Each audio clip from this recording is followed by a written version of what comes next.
Scott. Where are you from? Hey, you guys. Hey, you guys. Is it a Goonies reference? It is a Goonies reference. You know, I wrote a movie that I wrote for McKay was a producer and Seth Rogen. That was basically an adult Goonies. Oh, really? That it's not the actual Goonies, but what happened if those group of kids never got in and then grew up and became kind of screw-ups, and then all of a sudden that cave opens and then they can go on their adventure. Wow. I love the Goonies. Yeah, so do we. So do we. That was our editor's big thing. Hey, you guys. Was Great. Goonies. Oh, amazing. It had the big. Hey, you guys. At the Amazing. beginning. So. Oh, so I expect like hard-hitting, great questions. Yeah. Cinephile Politics. questions. Yeah, You didn't even bring anything to read. It's all in here. Oh, I It's all in here. cannot wait. We're also about the time where I start getting loopy in my interviews, so this is like a perfect time. Perfect time. Yeah. Yeah. Good. Congratulations on the film first and Thank foremost. you very much. So Congratulations. so much fun, and as a fan of Did you see Sonic, it? I have seen it. Yeah. Oh, great. Yeah, great fun. And as a fan of Sonic, I thought it did such a great thing of bringing the video game to life. Yeah. But also bringing that thing of when you're a kid and you're playing these games for the first time and you're discovering you have like this innocence of playing these games. You just get transported into this world. Yeah, man. It was fantastic. Was that when you read the script? Did you just think they married Yeah, the two so things I together? mean, I was a huge fan of the games. 1991, I played. Went to David Fernandez's house. We in where we were. I had Nintendo and Super Nintendo, but nobody, unless you're the richest person in the world, could have both Nintendo and Genesis. Yeah. It wasn't allowed. So David Fernandez had Genesis, so I would go to his house, play Genesis, and he'd come to my place to play Super Nintendo. So it was a dream with 91 and all that stuff. So I was a big fan of the first, the second. I even had the Game Gear games.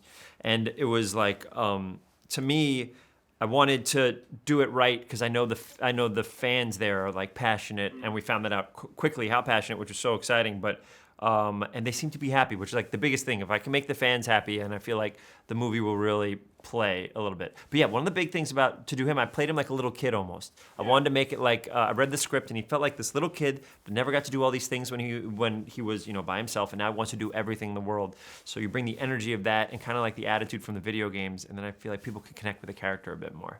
Did they give you much scope in terms of the character? Because obviously he doesn't in the games. He doesn't talk. He just goes and does his thing like Mario. Yeah. I mean, was there scope for you to kind of bring your own? Yeah, I energy think to it? I think later on in the games there was more voices, and then there's cartoons, of course. Julia White played him, Roger Craig Smith, Ryan, Jason, all these people played him. So for me, I was allowed to improvise as much as I wanted. Jeff was there. I mean, it's the least expensive part of the process because when you're filming and they're in Vancouver, you have to worry about daylight, you have cameras, all the props. But when we're recording, it's me in a room with a microphone. Sometimes I had a camera on my face. So we could try unlimited versions of whatever. And I would even say, because I was very into trying to make this movie as good as it could, I would ask Jeff if I can watch the stuff we've done and see if I can think of anything funnier. And we did punch-ups all throughout. It was great. Jeff Fowler, who is the director of this, gave us such freedom and also was so good at bringing all these elements together because the movie only works if all these things work, and he nailed it. Yeah, I love some of the in references as well, where he watches Speed and watches The Naked Gun. And, yeah, man, reading Flash. Yeah, I was talking to Jeff, your director yesterday. Jeff Fowler. He was saying that they could have quite easily got like Fast and Furious in, but it felt too on the nose. But he thought Speed. But I got a Fast and Furious joke in. You did, yeah. I did, and made fun of a Vin Diesel line in that because of that. And also I did 2 Jim Carrey impressions as Sonic. One was making fun of, imitating in Dumb and Dumber when he's like, our pets' heads are falling off. Oh, yeah. I use that reading when I'm like, this happened, there's a fish on my head.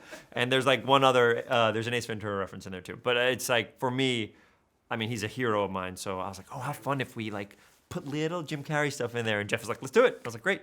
What did you think of him when you saw him as Robotnik? He's amazing. He seems amazing. to be having such a great time He's with so this. funny in it. I think you're immediately reminded that this guy can make you laugh just by moving his finger. He's like, he can just move his face and the audience is in tears. He is so gifted as a comedic actor. It's amazing. What was the relationship with James like? 'Cause obviously you're not there on the set, but were Yeah. you there on days where you spoke to each other about what you Yeah, were so gonna do what and we did stuff? is we did the table reads together, and then after that, him and I got in a room together. We did all of our lines once or twice through, all the way through. Then I recorded all my lines for Jeff, so Jeff had like anytime he wanted to be referenced to them.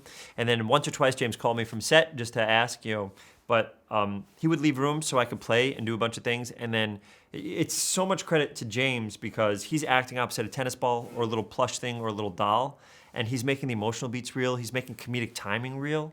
It's pretty remarkable what he's able to do because then I watch his performance and I can go off of his performance, but he's going off of nothing. It's pretty remarkable. He's done it before, hasn't he? 'Cause I think he did it with Hop He did and Hop, a few yeah. others, so he seems to have it down He's pat. incredible. I think he's done acting with real actors. I think he's like, I'm just gonna do CG things. Yeah, he should just do Star Wars now, shouldn't he? Oh, tell him to join our little company of Star Wars. Yeah. And I love obviously I spoke to Jeff again about the design of Sonic. Obviously, there's a lot of talk about the redesign. Sure.